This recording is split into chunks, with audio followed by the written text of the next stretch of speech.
Hi, this is Keith Williams. Welcome to 5 Watt World. We're blessed to live in a time when through technology, all music seems possible, and to a great extent, within reach. But we're also sort of cursed to live in this time as artists, or to use a popular term, creators. All of this choice leads to the blank computer screen syndrome we've all had when we sit down to write. Without a subject, initial idea, or framework, we're lost.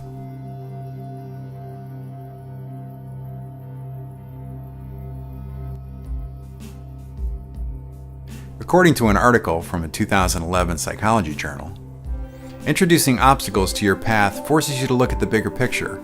They may seem annoying at first, but confronting these snags jumpstarts your problem-solving skills and allows you to see solutions you may have ignored otherwise.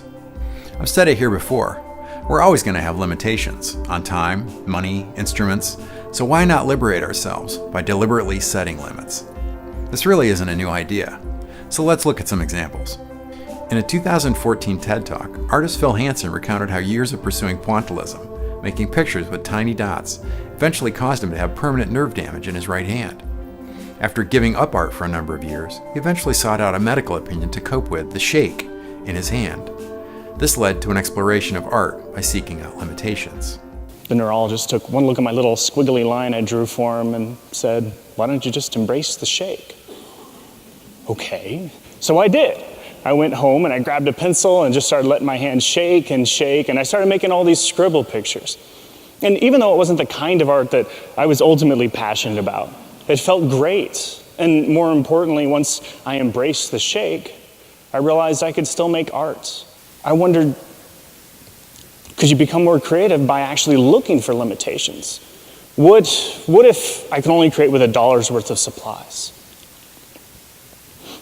At the time, I was spending a lot of my evenings in Starbucks, and I'm sure I still do, and I know that you can always ask for an extra cup if you want one, so I decided to ask for 50. Why not, right? And surprisingly, they just handed them right over, and with some pencils I already had, I made this project for only 80 cents.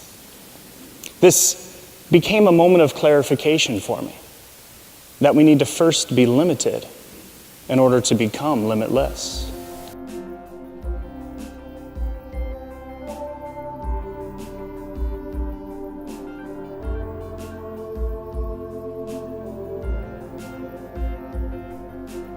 While researching this topic, I stumbled across the 6-word memoir project published by Smith Magazine. Based on a story about the writer Ernest Hemingway, when asked to write a short story in just 6 words, Hemingway wrote, "For sale, baby shoes, never worn." On the opposite end of the spectrum, there's comedian Stephen Colbert's submission. "Well, I thought it was funny." And singer-songwriter Amy Mann's, "Couldn't cope, so I wrote songs." Electronic composer Jean-Michel Jarre waxes poetic about the advantages of immersing yourself in one instrument at a time. Think about what instruments, a plugin, a module, polyphonic synth, whatever, where you feel a kind of empathy with, where you feel kind of complicity, where you feel that you could build something. And then when you have choose that, just stay focused for at least 6 months or 1 year only on this. Don't take anything else. Just focus on one element and try to express yourself, because what's going to be unique is yourself. To focus on one instrument, whatever it is, it will be much more, even if you're wrong in your choice afterward. I mean, the fact that you choose is more important than anything else. And this is just one example of Spitfire Audio founder Christian Hansen promoting limitations in an interview with Orbital member Paul Hartnell.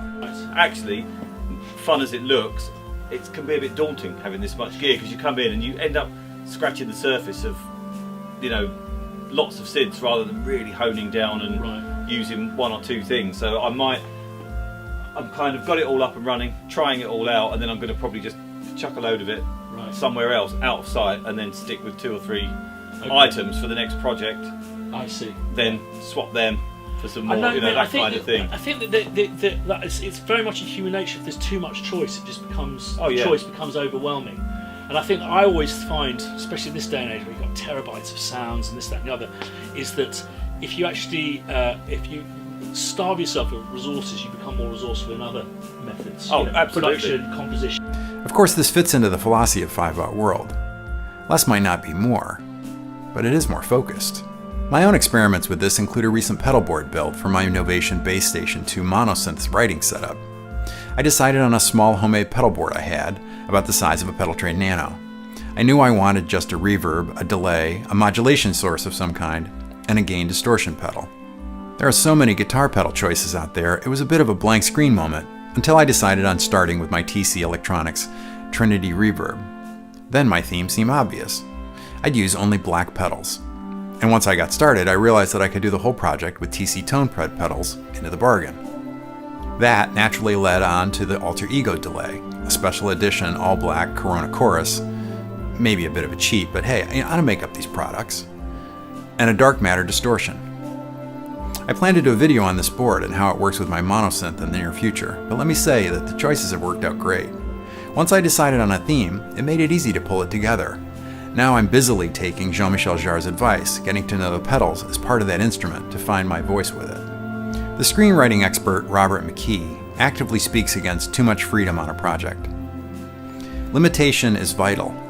The first step toward a well-told story is to create a small, knowable world. The constraint that setting imposes on story design doesn't inhibit creativity, it inspires it. I continue to find this to be true about the small worlds I try to create in my own music, whether they are bounded by the number of guitars, pedals, amps, synthesizers, or sample libraries in my computer. So what limitations bound your artistic world? What limitations could you impose on yourself to start a project?